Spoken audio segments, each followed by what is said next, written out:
আমার ভাইয়েরা, এই তরুণ যুবকেরা তারা একটা ব্যানার নিয়ে মাঠে নেমেছেন, মার্চ ফর ডক্টর ইউনূস। তারা বলতেছে আমরা ডক্টর ইউনূসকে আরো কিছুদিন বাংলাদেশের প্রধান উপদেষ্টা হিসেবে দেখতে চাই। নারায়ণগঞ্জের কিছু ছেলে পেলে ডক্টর ইউনূস সাহেবকে ক্ষমতার চেয়ারে রাখার জন্য ওরা একটা ব্যানার নিয়ে রাস্তায় নামছে, মার্চ ফর ডক্টর ইউনূস।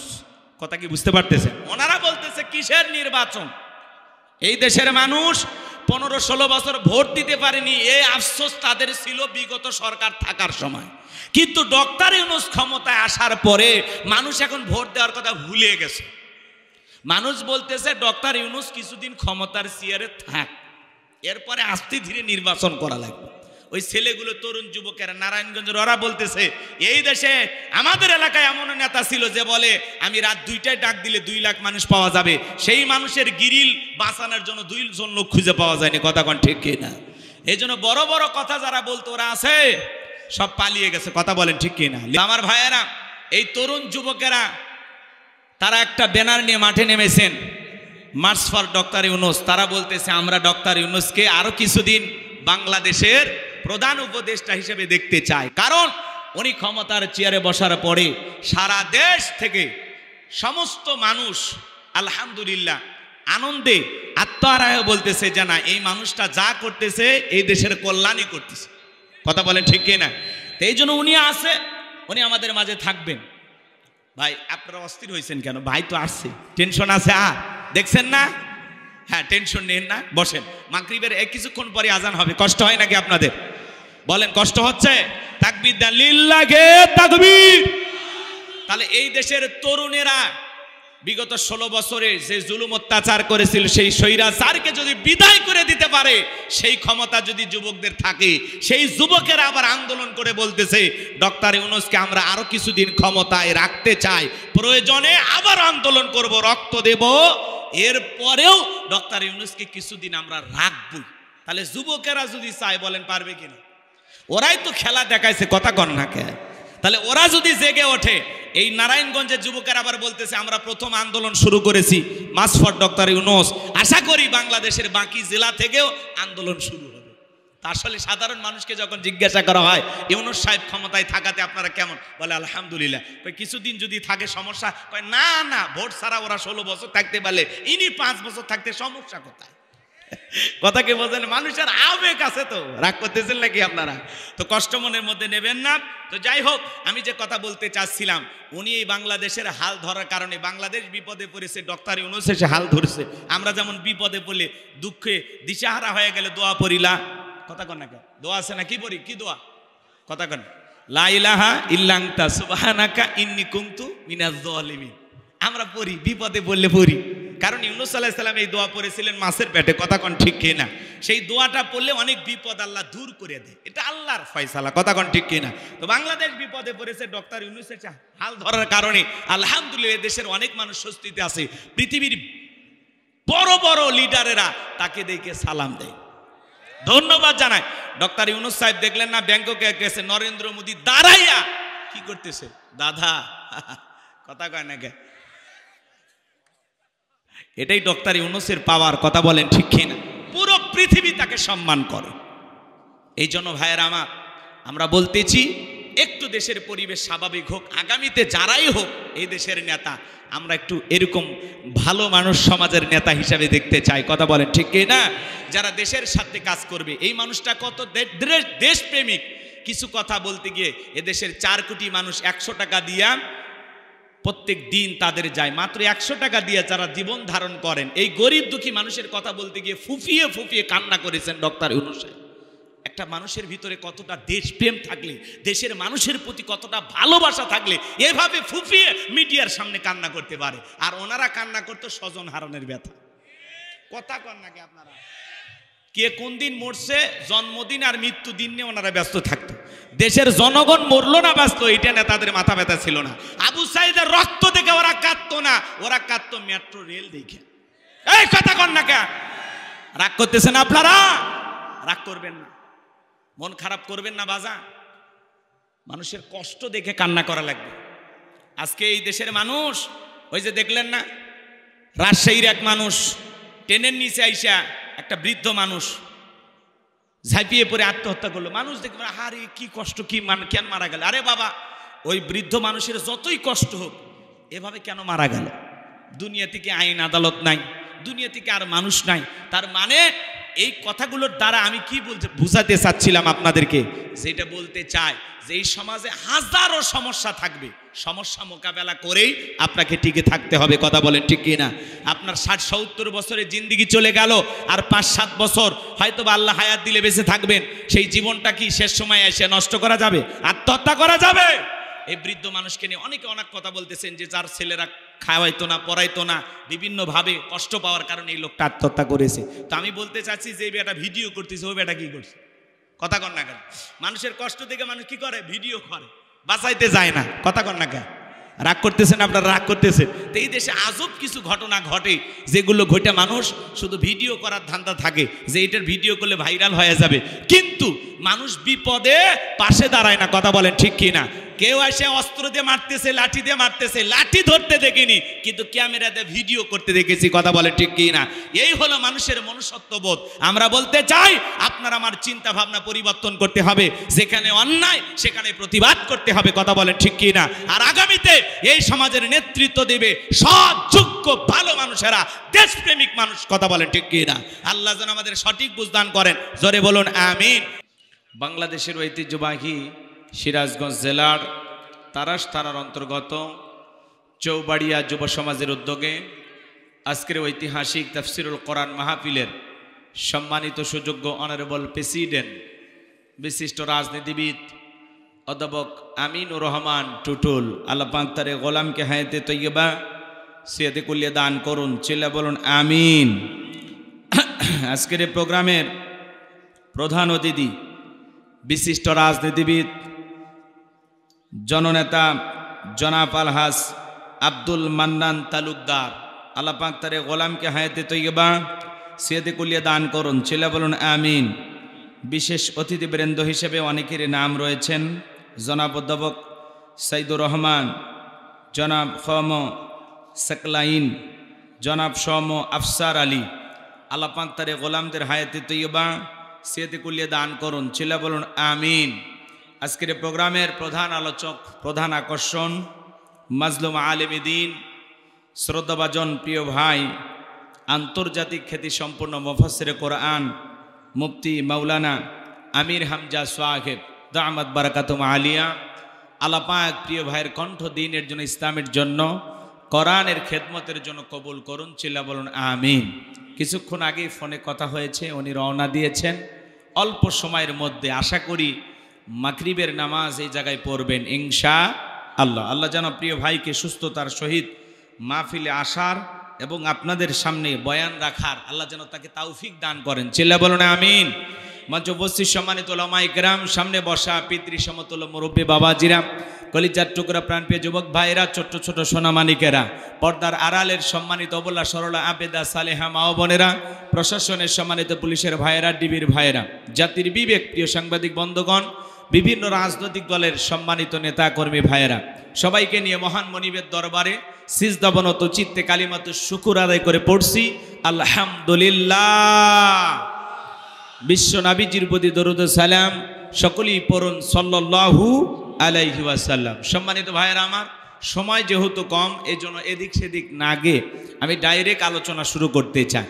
যে ভাইয়েরা রাস্তা দখল করে বসে আছেন, অনুরোধের ভাষায় বলবো, প্যান্ডেলে জায়গা থাকা অবস্থায় এইভাবে রাস্তায় দয়া করে বসবেন না, একটু আদবটা রক্ষা করবেন, মাহফিলের সৌন্দর্যটা ঠিক রাখবেন। এটা আপনাদের মাহফিল, আপনারা সবাই স্বেচ্ছাসেবক, একজনও রাস্তায় আপাতত বসবেন না, প্যান্ডেল ফুল হওয়ার পরে রাস্তায় বসবেন। আর যেভাবে দাঁড়িয়ে থেকে আপনারা দেখতেছেন এটাও ঠিক না, হয় রাস্তা দিয়ে হেঁটে কোনো একদিক চলে যাবেন, আর না হয় মাহফিলে এসে বসবেন। এভাবে দাঁড়িয়ে থেকে পরিবেশ নষ্ট করবেন, একজনও দাঁড়িয়ে থাকবেন না। রাস্তা হলো চলার জায়গা, সেটা হুজুর হোক, মুরব্বী হোক, যুবক হোক, সকলের প্রতি আমার অনুরোধ। আশা করি আপনারা ভদ্র মানুষ, একবার বললেই বুঝবেন। চাচা বসে থাকেন না, আসেন, বসেন, নিচে বসেন, আসেন, এদিকে আসেন, কি সুন্দর জায়গা দেয়া আছে, একটু মেহেরবানি করে সবাই আসেন, কাছে বসেন। সম্মানিত ভাইয়েরা আমার, ভূমিকা না কথা বলে আমি ডাইরেক্ট আলোচনা করতে চাই। এর আগেও আমরা যখন মাহফিলে কথা বলার জন্য যাইতাম 5-7 মাস আগেও, যেখানে আমরা মাহফিলে কথা বলার জন্য যাইতাম আমাদেরকে বলতে হুজুর সাবধানে কথা বলবেন, ভুলে যাবেন না এলাকা কার। এলাকায় মোটামুটি আমরাই ওয়াজ যা করবেন করবেন, খবরদার নেত্রীর বিরুদ্ধে যেন কোনো কথা না হয়। এখন কি আর ওই নেত্রী দরদি আছে ভাই? টর্চ লাইট মেরে চেহারা খুঁজে পাওয়া যাচ্ছে না, কথা বলে ঠিক কি না? এই জন্য মনে রাখবেন, জুলুম কখনো চিরস্থায়ী হতে পারে। যৌবনের জোর আর ক্ষমতার জোর দুইটাই চিরকাল থাকে না, দুইটারই উত্থান পতন আছে, কথা বলেন না কেন? ইন্নাল্লাহা লা ইয়াহদিল কওমাজ জালিমিন, যারা জালেম আল্লাহ তাদেরকে পছন্দ করে না, আল্লাহ জালেমদেরকে ভালোবাসে না, কথা বলে ঠিক কি না? জালেমদের শেষ পরিণতি হলো পরাজয়, আর মাজলুমদের শেষ পরিণতি হলো বিজয়। শেষ বিজয়ের হাসি মুসলমানেরা হাসবে, বিজয়ের মালা মুসলমানদের গলায় আল্লাহ পরিয়ে দেবে, কথা বলেন ঠিক কি না? কিন্তু একটু সবর করা লাগবে, ধৈর্য ধারণ করা লাগবে। আমরা অস্থির হয়ে গেছিলাম, এই বুঝি মৃত্যু পর্যন্ত। আরে ভাই, কখন মালিক খেলা ঘুরে দিবে তার সময় লাগবে। তো এই জন্য হা হুতাশ করা যাবে না, একটু অপেক্ষা করেন। যারা জুলুম করেছিল আজকে তারা পরাজিত, আর যাদের উপরে জুলুম করেছিল আজকে তাদেরকে বিজয় দিয়েছেন কে? এই সুন্দর দিন পাওয়াতে খুশি না বেজার? কিন্তু এই সুন্দর দিন পাওয়ার পরে আপনি যদি উল্টো আবার মানুষের উপরে জুলুম করেন তাহলে আপনিও জালেম, কথা কয় না কে? কিছু জায়গায় আছে না, 2-4 জন জুলুম করা শুরু করছে। কোন দলের আমার বলার দরকার নাই, কিন্তু খালি অনুরোধের ভাষায় বলবো, ভাই ওই 15 বছরের ইতিহাস ভুলে যাইন না, কথা বলে না কেন? এই জন্য দয়া করে নতুন করে এই দেশে আবার টেন্ডারবাজি, তাজাবাজি, খুন, ধর্ষণ এগুলো আমরা দেখতে চাই না, কথা বলেন ঠিক কিনা? রক্ত অনেক দিয়েছি, প্রয়োজন যদি হয় আবারও রক্ত দেব, কিন্তু জালেম মুক্ত বাংলাদেশ করব, কথা বলে ঠিক কিনা? এই দেশে আর জুলুম চলবে, চাঁদাবাজি চলবে, টেন্ডারবাজি চলবে, খুন ধর্ষণ চলবে। মাঝে মাঝে এখনো বিভিন্ন জায়গায় খুন হচ্ছে, ধর্ষণ হচ্ছে, কারা করতেছে এটা জাতি জানে না, কথা বলেন না কেন? এজন্য আমরা সতর্ক করে দিতে চাই, সাবধান করে দিতে চাই, ভাই আল্লাহর হস্তে সবাই থেমে যান। আমরা একটা শান্তির বাংলাদেশ চাই, মারামারি, কাটাকাটি, হানাহানি, ফিতনা, ফাসাদ এগুলো দেখতে চাই না। আমরা একটা সুন্দর বাংলাদেশ চাই। আর কত রক্ত দিব? 52 সালে রক্ত দিয়েছে, 71-এ রক্ত দিয়েছে, 24 সালে রক্ত দিয়েছে, আবারও যদি রক্ত দিতে হয় তাহলে তো সমস্যা, কথা বলেন না কেন? এই জন্য আল্লাহ যেন আমাদের সবাইকে, মাজলুম হয়ে আল্লাহ আমাদেরকে সাহায্য করেছেন, আমরা কখনো জালেমের ভূমিকা পালন করব না ইনশাআল্লাহ। আমরা মানুষকে শান্তি দেব, সুন্দরভাবে একটা বাংলাদেশ গঠন করার চেষ্টা করব। আল্লাহ যেন এই বাংলাদেশের শান্তি ফেরায় দেয়, একটু জোরে বলেন আমিন। সকল দলের নেতা কর্মী সহ এদেশের সকল মানুষকে আল্লাহ যেন সঠিক বুঝ এবং সঠিক রাস্তা দেখে এই জমিনে চলার তৌফিক দান করেন, একটু জোরে বলেন আমিন। আপনারা কি বিরক্ত হয়েছেন আমার কথা? ছোট্ট একটি সূরা তেলাওয়াত করেছি, যেহেতু সময় কম আমি আপনাদের সামনে মূল আলোচনায় চলে যেতে চাই। কথা হবে আল্লাহর কোরআন থেকে। এই কোরআন থেকে কথা বললে কারো কোনো সমস্যা আছে বাজান? এই কোরআনের মধ্যে কোনো ভেজাল আছে? কোনো মিথ্যা আছে? কোনো ধোঁকা আছে? থাকবে কি করে? কিতাবটি নাজিল করেছেন কে? সে আল্লাহ রাব্বুল আলামিন বলেন, যালিকাল কিতাবু লা রাইবা ফীহি। আমার আল্লাহ রাব্বুল আলামিন বলেন, এটি এমন একটি কিতাব যেই কিতাবের মধ্যে কোনো সন্দেহ নাই, কোনো সংশয় নাই, কোনো মিথ্যা নাই, কোনো ধোঁকা নাই। দেয়ার ইজ নো ডাউট, বলুন আল্লাহু আকবার। হুদাল্লিল মুত্তাকিন, মুত্তাকি বান্দাদের জন্য গাইডলাইন হিসাবে, পথ প্রদর্শক হিসাবে আসমান থেকে কিতাবটি নাজিল করেছেন কে? সেই কিতাবের আলোচনা শুনলে লাভ না লস? লাভটা কি আমার আল্লাহ জানায়া দিলেন, ওয়াইযা কুরিয়াল কুরআনু ফাসতামিউ লাহু ওয়া আনসিতু লাআল্লাকুম তুরহামুন।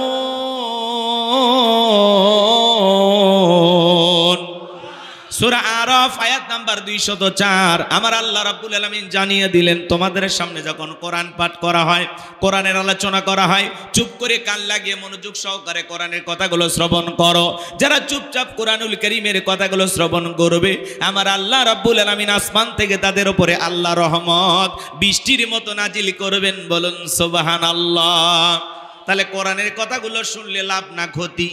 লাভটা কি আমার আল্লাহ বলেন ওয়াযাক্কির ফা ইন্নায যিকরা তানফাউল মুমিনিন সূরা জারিয়ার 55 নম্বর আয়াত আল্লাহ ডেকে বলেন যারা আমার মুমিন বান্দা তাদের সামনে যখন কোরআন দেওয়াজ করা হয়, কোরআন থেকে বয়ান দেওয়া হয়, কোরআন থেকে উপদেশ দেওয়া হয়, এই কথাগুলো শোনার পরে আমার মুমিন বান্দাদের উপকারে আসবে, বলুন সুবহানাল্লাহ।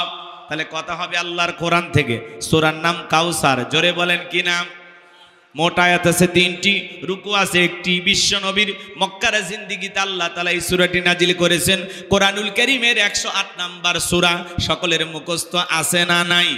অনেকে ভাবতেছেন হুজুর এই সূরা থেকে ওয়াজ করবেন, আগে যদি জানতাম আপনার মাহফিলে আসতাম না, এরকম ভাবতেছেন? আচ্ছা বলেন তো বাজান, পরিচিত পথে পথ চলতে সহজ হয় না কঠিন হয়?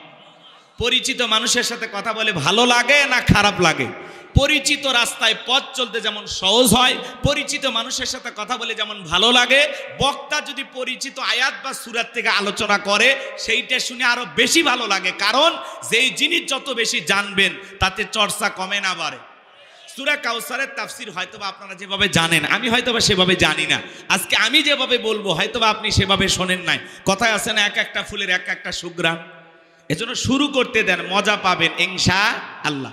সকলে একটু জবান ছেড়ে মহব্বতে আমার সঙ্গে তেলাওয়াত করুন।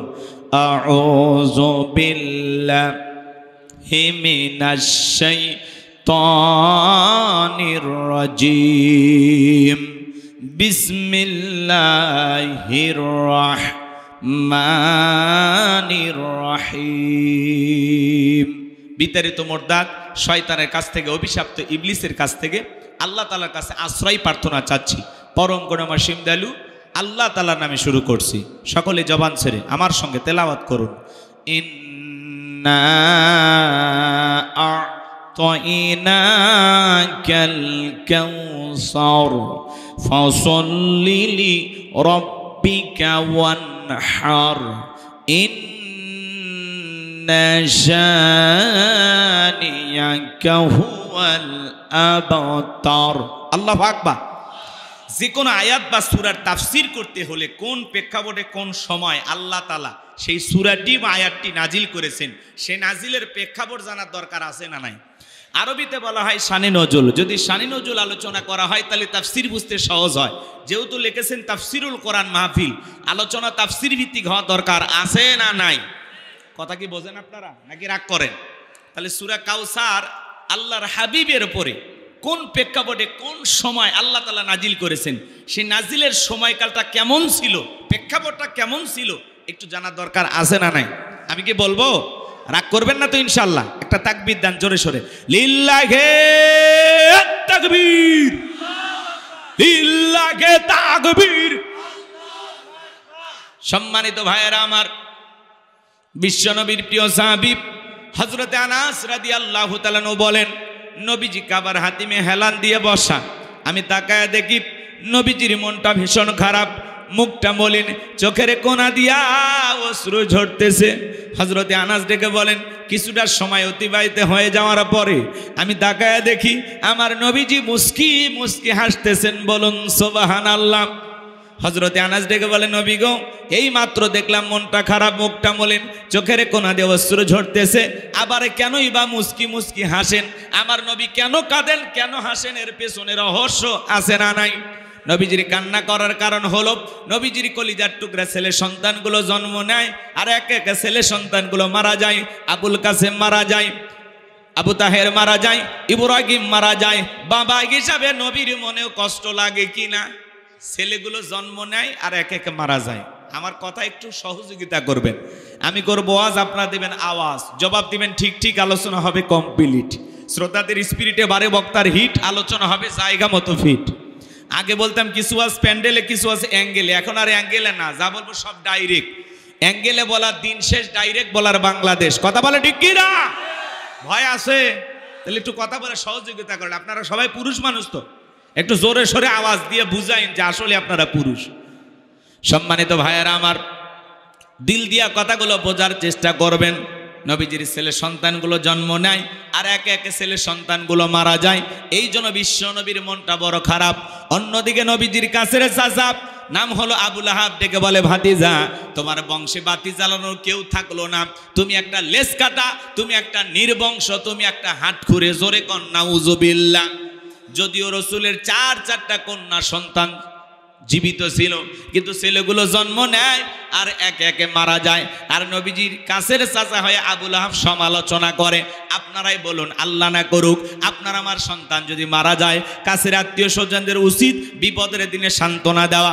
বাবা তুমি সবর করো, ধৈর্য ধারণ করো, জীবন মৃত্যুর মালিক আল্লাহ, আল্লাহ সন্তান দিয়েছে, আল্লাহ নিয়েছে, মন খারাপ করো না। আল্লাহ যদি চায় বছর না ঘুরতে আবারও তোমাদের ঘর আলোকিত করে সন্তান দিতে পারেন, তিনি কে? কাছের মানুষদের উচিত বিপদের দিনে সান্ত্বনার বাণী শোনানো। কিন্তু বিশ্বনবীর চাচা আবু লাহাব এতটাই খারাপ, সান্ত্বনা দেওয়া দূরের কথা, বিশ্বনবীর মনে আঘাত দেয়, কষ্ট দিয়ে কথা বলে ভাতিজা তুমি একটা লেজ কাটা, তুমি একটা হাটখুরে, তুমি একটা, তোমার বংশে বাতি জ্বালানোর মতো কেউ থাকলো না, তুমি একটা হাটখুরে। এই কথাগুলো বলে বিশ্বনবীর মনটা ভেঙে দেয়। নবীজি যেন মনে মনে আরো বেশি কষ্ট পায়। আমার ভাইয়েরা, বিশ্বনবীর ছেলে সন্তানগুলো কেন শিশুকালে মারা গেল? একটা ছেলে সন্তানও কেন জীবিত থাকলো না? আল্লাহ তাআলা এই পৃথিবীর জমিনে অনেক পয়গাম্বরকে পাঠিয়েছিলেন, তাদের সন্তান জীবিত ছিল যৌবন পর্যন্ত, প্রাপ্ত বয়স পর্যন্ত, কিন্তু বিশ্বনবীর একটা ছেলে সন্তানও কেন জীবিত থাকলো না? আল্লাহ তাআলা কেন তাদেরকে শিশুকালে উঠিয়ে নিলেন? এর পেছনে কারণ আছে না নাই? নবীজির ছেলে সন্তানগুলো শিশুকালে বিদায় নেওয়ার পেছনে কারণ আছে তিনটি। জোরে বলেন কয়টি? নবীর উম্মত হিসেবে জানতে মনে চায় না কি সেই তিনটি কারণ, কি সেই তিনটি রহস্য? কারা কারা শুনবেন দুই হাত তুলে আল্লাহকে দেখান। লিল্লাহে তাকবীর, হাত নামান। সম্মানিত ভাইয়েরা আমার, এখনই যদি আমি তিনটি কারণ বলা শুরু করি তাহলে 3 নাম্বার আয়াতের আলোচনা করা লাগবে। আমি কি 1 নাম্বার আয়াত বাদ দিয়ে 3 নাম্বারে যাব, নাকি আস্তে আস্তে শুরু করা যাক? ধৈর্য আছে তো ভাই? ধৈর্য আছে তো ইনশাআল্লাহ? সম্মানিত ভাইয়েরা আমার, দিল দিয়ে কথাগুলো বোঝার চেষ্টা করবেন। নবীজির সম্মান মর্যাদা কত আমরা অনেকে বুঝি না। এক জায়গায় ওয়াজ করলাম, ভাই বলেন তো আমাদের নবীর নাম কি? বলে হুজুর আব্দুল কাদের জেলানি। পীর সাহেবের নাম মুখস্থ আছে, কিন্তু নবীর নামটা বলতে পারেন, এমনও কপাল পোড়া আছে না নাই? ভালো করে দিল দিয়ে কথাগুলো বোঝার চেষ্টা করবেন। একে তো সন্তান হারানোর ব্যথা, কাফেরদের সমালোচনা, অন্যদিকে সাহাবায়ে কেরাম যারা ইসলাম ধর্ম গ্রহণ করে, কাফের বেঈমানরা তাদের উপর নির্যাতন ও জুলুমের স্টিম রোলার চালায়। হযরতে বেলাল তখনও কালেমা পড়ে মুসলমান হন নাই। নবীজি রাতের বেলায় দারুল আরকামে বসা, বিশ্ব নবীর দরবারে হযরত বেলাল উপস্থিত হয়ে গেলেন। নবীজির চেহারার দিকে তাকাইয়া ডেকে বলেন, নবী গো, আপনার চাইতে সুন্দর মানুষ আমি জীবনে কোনো দিন দেখি নাই, বলুন সুবহানাল্লাহ। আপনার আমার নবী কতটা সুন্দর ছিলেন জানেন? হযরতে জাবির রাদিয়াল্লাহু তাআলা বলেন, পূর্ণিমার রাত আমি রাসূলের বাড়িতে গিয়েছিলাম, সেদিন দেখেছিলাম চাঁদ উদয় হয়েছে 2টা, একটা চাঁদ আসমানে আর একটা চাঁদ জমিনে। হযরতে জাবের ডেকে বলেন, আমি একবার আকাশের পূর্ণিমার চাঁদের দিকে তাকাই, আর একবার বিশ্ব নবীর চেহারার দিকে তাকাই। ওই আকাশের পূর্ণিমার চাঁদের চাইতেও বিশ্ব নবীকে আমার কাছে বেশি সুন্দর মনে হয়। আম্মা জান আয়েশা আরো ডেকে বলেন, যারা ইউসুফ নবীর চেহারার দিকে তাকাইয়া মিশরের নারীরা ফল কাটতে আঙ্গুল কেটে ফেলে দিয়েছিল, ওরা যদি আমার বিশ্ব নবীর চেহারার দিকে তাকাইতো, শুধুমাত্র আঙ্গুল নয়, আঙ্গুল কাটতে কাটতে, হাত কাটতে কাটতে কখন যে নিজের কলিজা কেটে দুফাক করে দিত, মুহূর্তের জন্য টের পাইতো না। আপনার আমার নবী এতটাই সুন্দর। আম্মা জান আয়েশা আরো বলেন, ও দুনিয়ার মানুষ, তোমাদের একটা সূর্য আছে, আমি আয়েশার একটা সূর্য আছে। তোমাদের সূর্য উদয় হয় দিনের বেলায়, আর আমি আয়েশার সূর্য উদয় হয় রাতের বেলায়। আম্মা জান আয়েশা একদিন সেলাইয়ের কাজ করতেছিলেন, হঠাৎ করে হাত থেকে সুইটা পড়ে গেল। বাতিতে কোনো তেল ছিল না, বাতি জ্বালাইতে পারলেন, অপেক্ষায় বৈশা থাকলেন। বিশ্বনবী যখন এশার সালাত আদায় করার পরে ঘরের ভিতরে প্রবেশ করলেন, সর্বপ্রথম নবীজি আম্মা জান আয়েশাকে সালাম দিলেন। নবী ঘরে ঢুকে স্ত্রীকে কি দিলেন? সালাম। জোরে বলেন। তাহলে আপনি আমি যখন বাড়িতে প্রবেশ করব, আপনার আমার স্ত্রীকেও সালাম দেওয়ার দরকার আছে না নাই? নবীর এই সুন্নত আপনার আমার ঘরেও চালু থাকার দরকার আছে না নাই?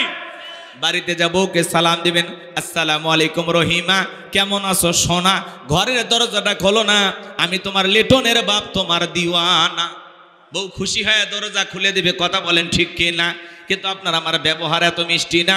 ঘরে দরজা আছে, চিৎকারে মারে ডাক দেয়, এ রুবেলের মা, এ দরজা খোল।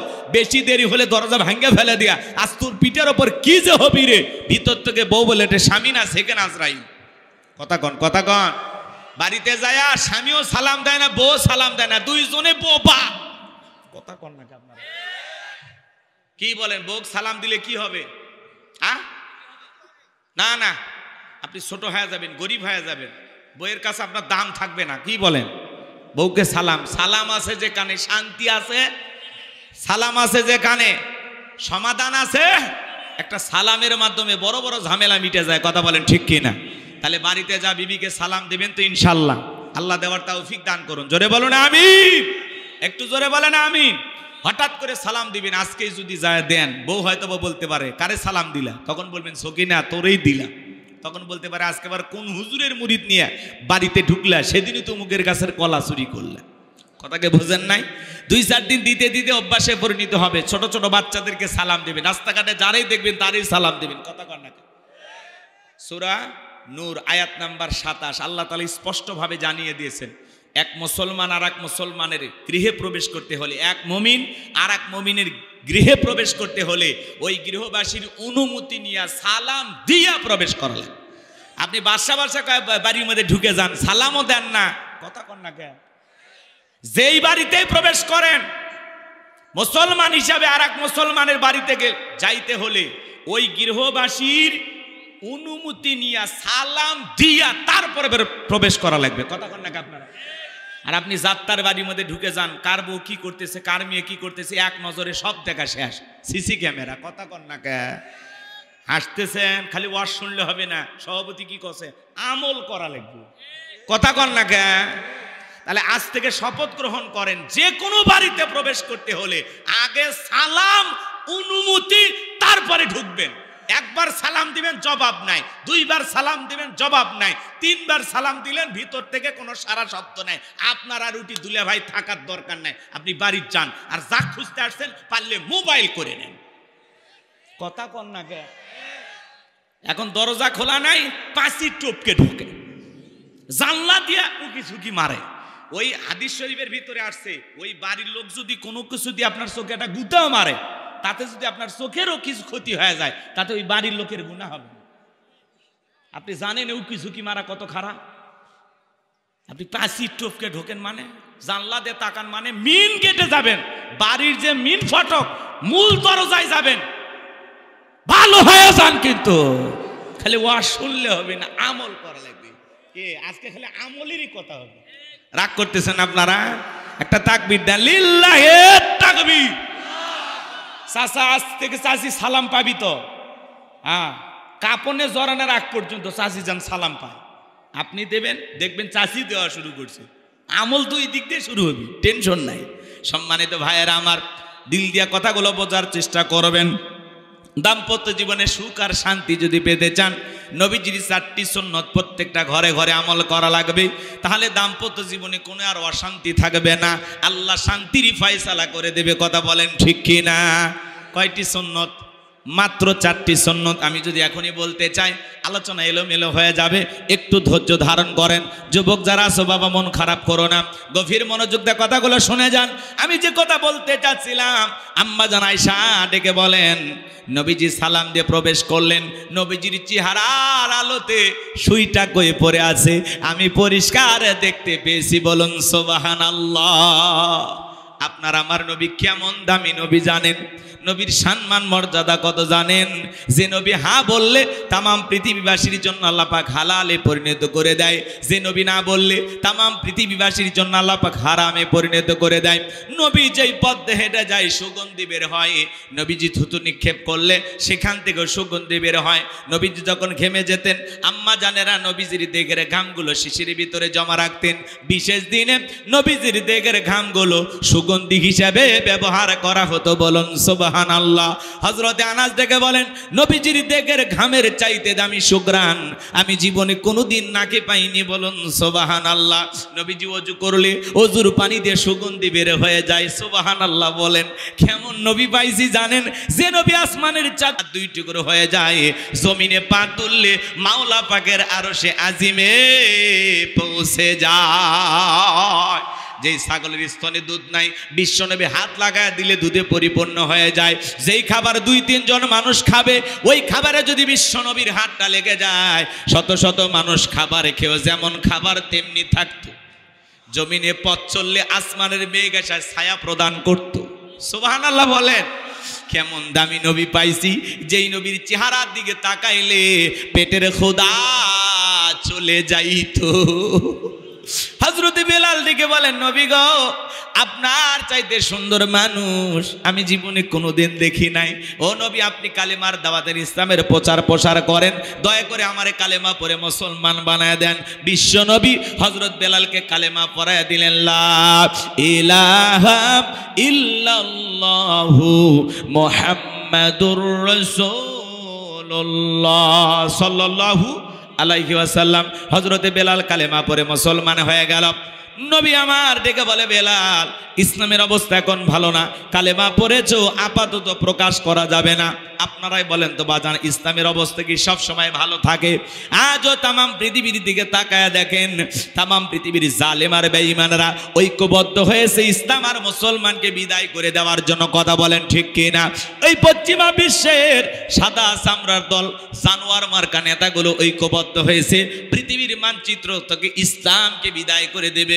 কিন্তু ওরা তো জানে না কিয়ামত পর্যন্ত ইসলাম আর মুসলমানকে বিদায় করা যাবে না। কারণ ইসলামের সুইচ আছে কার হাতে? আর একটু জোরে বলেন।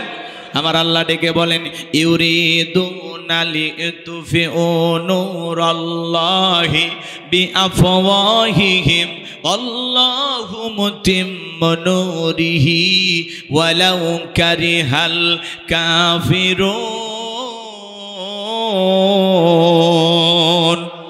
সূরা সাফ আয়াত নাম্বার 8 আমার আল্লাহ রাব্বুল আলামিন জানিয়ে দিলেন, কাফেররা চায় মুখের ফুৎকারে দিনের আলোকে, ইসলামের আলোকে, কোরআনের আলোকে নেভায়া দিতে।